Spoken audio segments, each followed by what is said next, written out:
ಈಗ ನಿನ್ನೆ ಮದ್ದೂರಿನ ತೋಪನಹಳ್ಳಿ ಗ್ರಾಮದಲ್ಲಿ ನಡೆದಿರ್ತಕ್ಕಂಥ ಈ ಜೋಡಿ ಕೊಲೆ ಏನಿದೆ, ಬಹುಶಃ ಇನ್ನೂ 2-3 ಜನ ಇವತ್ತು ಪ್ರಾಣ ಕಳ್ಕೊಳ್ಕಂಥ ಘಟನೆ ನಿನ್ನೆ ಅತ್ಯಂತ ಕೆಟ್ಟ ರೀತಿಯಲ್ಲಿ ನಡೆದಿದೆ.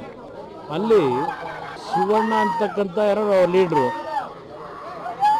ಅವರವ್ರ ಮಕ್ಕಳು ಇದಕ್ಕೆ ಪ್ರೇರೇಪಣೆ ಮಾಡಿದವರು ಅಂತ ಹೇಳ್ತಾರೆ.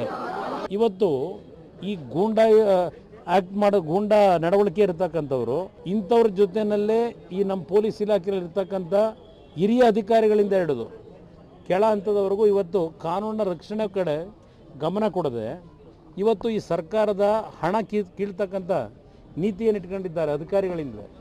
ಈಗ ಅವರು ಆ ರೀತಿಯ ಒಂದು ಹಣ ಮತ್ತು ವಾಪಸ್ ಪಡಿಬೇಕಲ್ಲ, ಅವ್ರು ಆ ಕಡೆ ಗಮನ ಕೊಟ್ಕೊಂಡು ಇವತ್ತು ಈ ರೀತಿ ಎಲ್ಲೂ ಪೊಲೀಸ್ ಇಲಾಖೆ ಅಂದರೆ ಭಯಭಕ್ತಿನೇ ಇಲ್ಲ.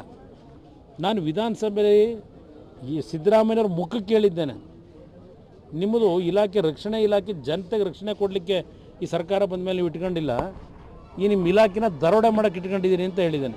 ಗಂಟೆ ತಗೊಳ್ಳದೇ ಇದ್ದರೆ ನಾವು ಬೀದಿಗೆ ಇಳಿಬೇಕು ಅಂದರೆ ಇಳಿಬೇಕಾದಂಥ ಅನಿವಾರ್ಯ ಪರಿಸ್ಥಿತಿಗೆ ದೂಡಬೇಡಿ ನಮ್ಮನ್ನು. ಮದ್ದೂರು ತಾಲೂಕು ತೊಪ್ಪನಹಳ್ಳಿಯಲ್ಲಿ ನಿನ್ನೆ ರಾತ್ರಿ ಸುಮಾರು 7 ಗಂಟೆಗೆ ಘರ್ಷಣೆಯಲ್ಲಿ ಸ್ಟ್ಯಾಬಿಂಗ್ ಆಗಿ ಇಬ್ಬರು ತೀರ್ಕೊಂಡಿರ್ತಾರೆ. ಈ ವಿಷಯ ನೋಡಿದ್ದಲ್ಲಿ 1 ವಾರ ಮೊದಲು ಸಣ್ಣ ಪುಟ್ಟ ವಿಷಯಕ್ಕಾಗಿ ನೀರು ಬಿಡೋದಿಲ್ಲ ಸರಿಯಾಗಿ ಅಂತ ಹೇಳಿ ರಾಜು ಮತ್ತು ಮುತ್ತುರಾಜನವರ ಮಧ್ಯೆ ಒಂದು ಗಲಾಟೆ ಆಗಿದ್ದು, ಈ ಸಂಬಂಧಪಟ್ಟ ವೈಮನಸ್ಸು ಬಂದು ಇದೇ ವಿಷಯ 2-3 ದಿವಸದಲ್ಲಿ ಡಿಸ್ಕಸ್ ಮಾಡಿಕೊಂಡವರು. ಆಮೇಲೆ ಸ್ವಲ್ಪ ದೊಡ್ಡದಾಗಿ ಗಲಾಟ, ಈ ಸಂಬಂಧಪಟ್ಟು ನಿನ್ನೆ ಬೆಳಗ್ಗೆ ಒಂದು ಸಣ್ಣ ಗಲಾಟೆ ಆಗಿದೆ ಊರಿನಲ್ಲಿ. ಈ ಗಲಾಟೆ ಸಂಬಂಧಪಟ್ಟು ಸಂಜೆ ಒಂದು 5-6 ಜನ ಮದ್ದೂರು ಕಡೆಯಿಂದ ತೊಪ್ಪನಹಳ್ಳಿ ಹೋಗಿ ಅಲ್ಲಿ ಸ್ವಲ್ಪ ಗಲಾಟೆ ಮಾಡಿ ಊರಿನವ್ರ ಜೊತೆ ಜಗಳ ತೆಗೆದಿರುತ್ತದೆ. ಅಲ್ಲೇ 2 ಗುಂಪಿನವರು ಕೂಡ ಸೇರಿಕೊಂಡು